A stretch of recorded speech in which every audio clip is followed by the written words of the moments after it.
The quote you just read right now is from an article that I'll link in the description below, but the individual you're seeing right here is from the 506th Parachute Infantry Regiment of the 101st Airborne Division.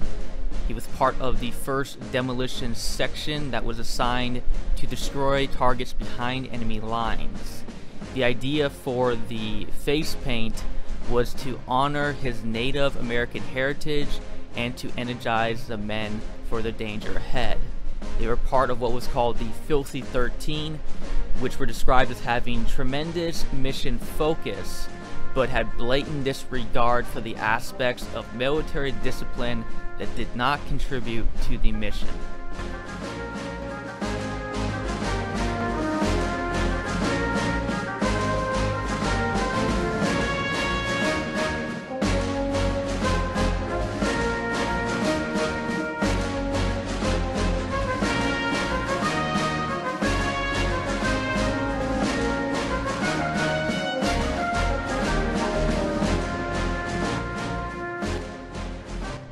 The pilots who flew these infantrymen behind enemy lines were all given a standard leather A2 flight jacket.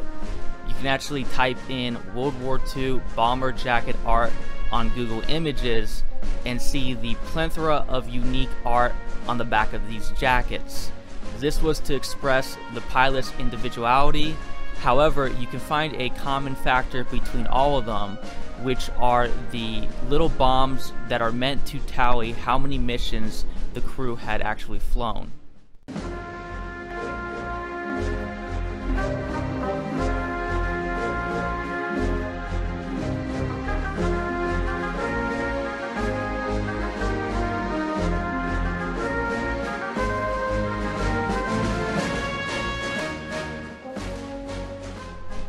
An amputation prosthesis research center was established and financed by John Northrop. The Northrop prosthesis for the lower arm in Exhibit A had plastic sockets which were odorless, better fitting, and cheaper than their leather counterpart.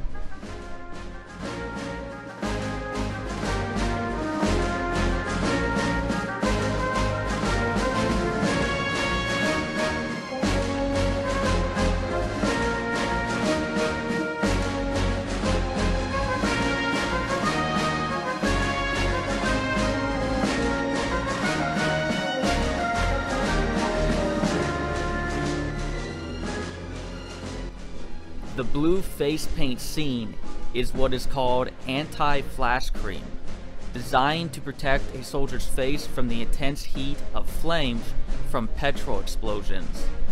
Such like explosives were explored by the British military. A flame fugaz was a type of improvised explosive device designed to project burning liquid onto a target. Other forms of face paint were used in World War II. Nicknamed the Devil's Brigade, are traced back as the first special forces for the American and Canadian militaries. The Germans dubbed them this name because of the brigade's members smearing their faces with black boot polish for their covert operations in the dark of night.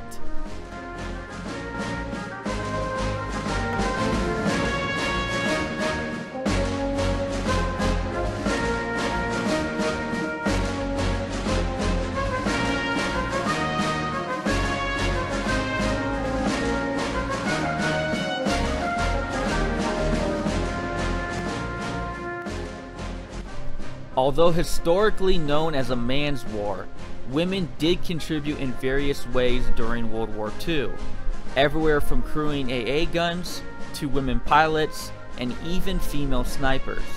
The British Special Operations Executive, or otherwise known as Churchill's Little Army, were designed for espionage, sabotage, and reconnaissance. These men and women were sent into places in Europe such as Nazi-occupied France. Nancy Wake, described by one of the Marquis, French resistance fighters, as the most feminine woman I know, until the fighting starts, and then she is like 5 men. Wake was parachuted into France and is known to have killed an SS sentry with her bare hands, preventing him from raising an alarm during a raid.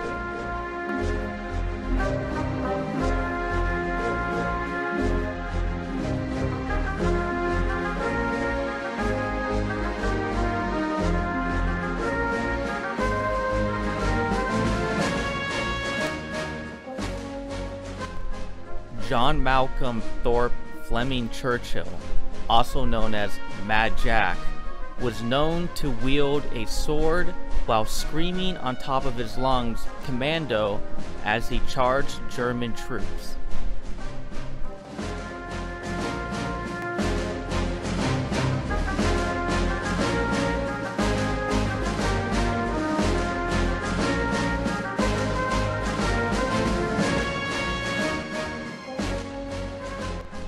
With so many untold stories of World War II, it's hard to not speculate all the possibilities a large world war could conjure.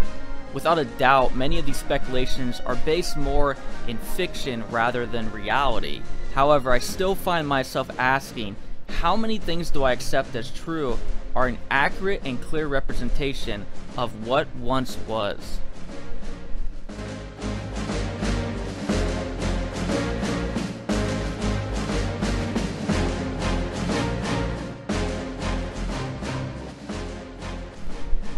As always, guys, I am Livin'.